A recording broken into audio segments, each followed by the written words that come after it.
हर महादेव। ओम नमः शिवाय। श्री शिवाय नमस्तुभ्यम। साथियों, आप सभी को ज्ञात है कि सावन का अत्यंत पवित्र महीना चल रहा है और कल अर्थात 23 जुलाई के दिन सावन की शिवरात्रि का बहुत ही विशेष पर्व पड़ रहा है। और इस विशेष पर्व के दिन पार्थिव शिवलिंग का निर्माण, इस प्रक्रिया के बारे में आपने सुन रखा होगा कि पार्थिव शिवलिंग को बनाने का क्या लाभ है, किस तरीके से उसका क्या महत्व है, इसके बारे में भी आप जानते होंगे।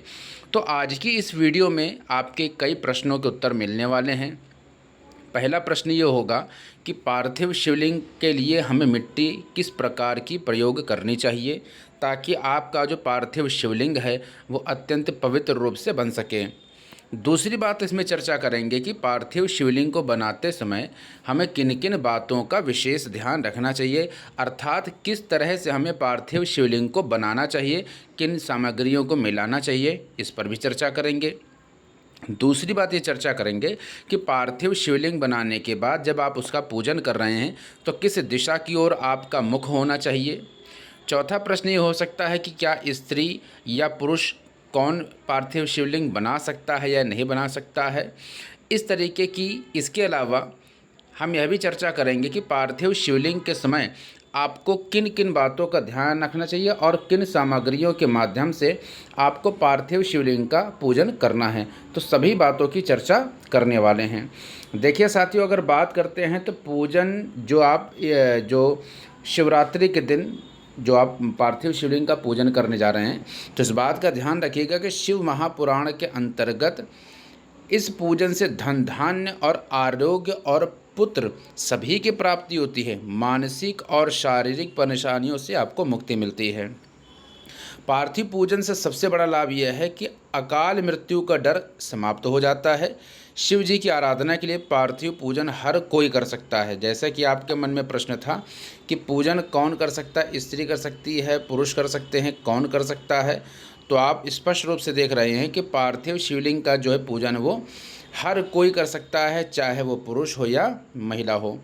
पार्थिव शिवलिंग बना करके विधि विधान से पूजा करने से 10,000 कल्प यानी कि करोड़ों साल तक स्वर्ग में रहना, इस प्रकार के फल की प्राप्ति आपको होती है। इसके अलावा साथियों, यह भी बात हम चर्चा कर लें कि किस तरीके से शिव महापुराण में यह भी लिखा हुआ है कि पार्थिव पूजन करने से सभी दुखों को दूर करके सभी मनोकामनाओं की पूर्ति होती है। हर दिन पार्थिव पूजन किया जाए तो इस लोक और परलोक में भी अखंड शिव भक्ति मिलती है। अब प्रश्न ये है कि पार्थिव शिवलिंग के लिए हम कहाँ से मिट्टी लाएं। तो आपको ध्यान रखना चाहिए कि मिट्टी अति पवित्र होनी चाहिए। किसी ऐसी जगह की मिट्टी नहीं होनी चाहिए जो कोई ख़राब जगह हो, अर्थात नदी और तालाब की मिट्टी आप ले सकते हो, उससे पार्थिव शिवलिंग का निर्माण कर सकते हैं। तो पार्थिव शिवलिंग बनाने के लिए किसी पवित्र नदी या तालाब की मिट्टी ले लें। उस मिट्टी को फूल, चंदन और अन्य पूजन सामग्री से शोधित करें। नेक्स्ट जो बहुत ही इम्पॉर्टेंट बात है वो ये है कि मिट्टी में दूध मिला करके शोधन करें। शिव मंत्र बोलते हुए उस मिट्टी से शिवलिंग बनाने की क्रिया शुरू करें। इस बात का ध्यान रखें कि पूर्व या उत्तर दिशा की ओर मुख रख कर शिवलिंग बनाना चाहिए। इस बात को ध्यान रखिएगा। मिट्टी, गाय का गोबर, गुड़, मक्खन, भस्म मिला करके पार्थिव शिवलिंग बनाएं। इसके साथ इस बात का ध्यान रखें कि पार्थिव शिवलिंग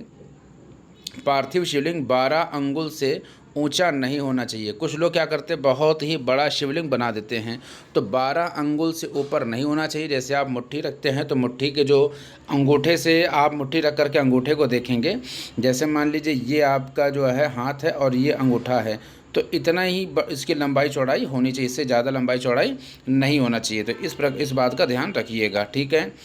और शिवलिंग पर चढ़ाई हुई वस्तु ग्रहण नहीं करनी चाहिए। कुछ लोग क्या करते हैं, शिवलिंग पर जो भी वस्तु चढ़ाते हैं उसे ग्रहण कर लेते हैं, तो शिवलिंग पर चढ़ाई हुई वस्तु को ग्रहण नहीं करना है। अब बात कर लेते हैं कि 23 जुलाई को सावन शिवरात्रि में पार्थिव शिवलिंग का निर्माण के लिए हमें क्या क्या सामग्री की आवश्यकता पड़ेगी, अर्थात उसके पूजन के लिए हमें क्या क्या सामग्री की आवश्यकता पड़ेगी, इस बात का ध्यान रखिएगा। तो साथियों देखिए, आपको बता दूँ कि जो इसके लिए सामग्री की आवश्यकता पड़ेगी, तो सबसे महत्वपूर्ण तो 1 लोटा जल आपके पास होना ही चाहिए। जैसा कि आपने सुन रखा होगा, 1 लोटा जल सभी समस्याओं का हल। 21 दाने गेहूं के, 5 कमल गट्टे लेने हैं आपको, 108 चावल के दाने लेने हैं, 21 काली मिर्च लेनी है, 1 चुटकी काले तिल लेनी है, 1 धतूरा, 7 बेलपत्र ये भी आपको ले लेना है। इसी के अलावा 7 शमी पत्र आपको ले लेने हैं, 7 फूल, आपको कोई भी फूल ले लें आप। दूध और दही शहद ये लेना है, शक्कर घी इत्र ये लेना है, गंगा जल आपको पास होना चाहिए। इसके अलावा चंदन है, रोली है, ओली है, अबीर गुलाल ये सारी चीज़ें आपको लेनी होंगी। इसके अलावा आपको चंदन है, रोली है, मोली है, अबीर गुलाल, पीला चंदन, कपूर ये भी आपको लेना है। इसके अलावा आपको गोल सुपारी ले लेनी है, ठीक है, गोल सुपारी आप ले लेंगे, आप गोल सुपारी ले लेंगे, ठीक है। इसके अलावा दीपक 2 ले लेंगे, 2 दीपक आपको ले लेने हैं, ठीक है ना। जनेऊ लेना है, लौंग लेना है, इलायची लेना है, ये गलत लिखा हुआ है, यहाँ इलायची लेना है, पान के पत्ते लेने हैं, 5 किसी प्रकार के कोई फल ले लेने हैं आपको, ठीक है। मिठाई लेनी है, धूप बत्ती और दूर्वा घास होते हैं ना, दूर्वा घास ये ले करके आप जो पार्थिव शिवलिंग बना रहे हैं उसका अच्छे विधि विधान से पूजन कर सकते हैं, ताकि आपकी सभी मनोकामनाओं की पूर्ति हो सके। भगवान शिव से यही प्रार्थना है कि जिस कामना के लिए आप भगवान शिव का पूजन कर रहे हैं, भगवान आपकी उस मनोकामनाओं की पूर्ति करें। हर हर महादेव। श्री शिवाय नमस्तुभ्यम। ओम नमः शिवाय।